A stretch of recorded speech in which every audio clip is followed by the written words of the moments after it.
Let's get to some more opening bell movers for you right now. Sherwin Williams Company, the paint company, reported mixed results, missing on the top line. The paint manufacturer also issued weaker than expected guidance for the full year.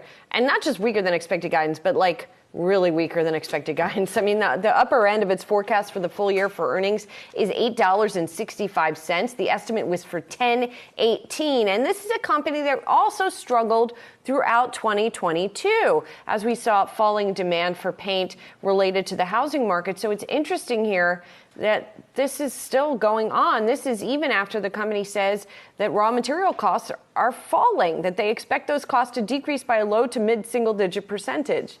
So the stock really getting painted with red today, Julie.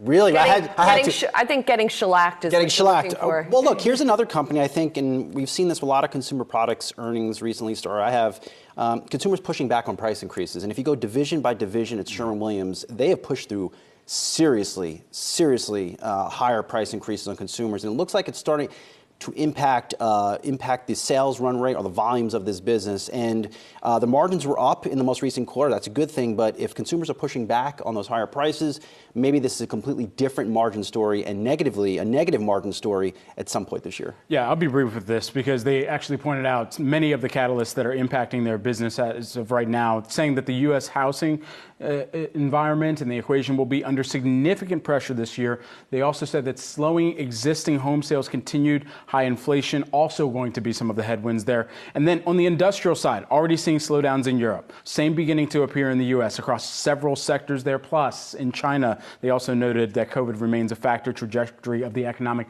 recovery there, difficult to map. And so you align all of those things and it still creates or paints a very murky picture.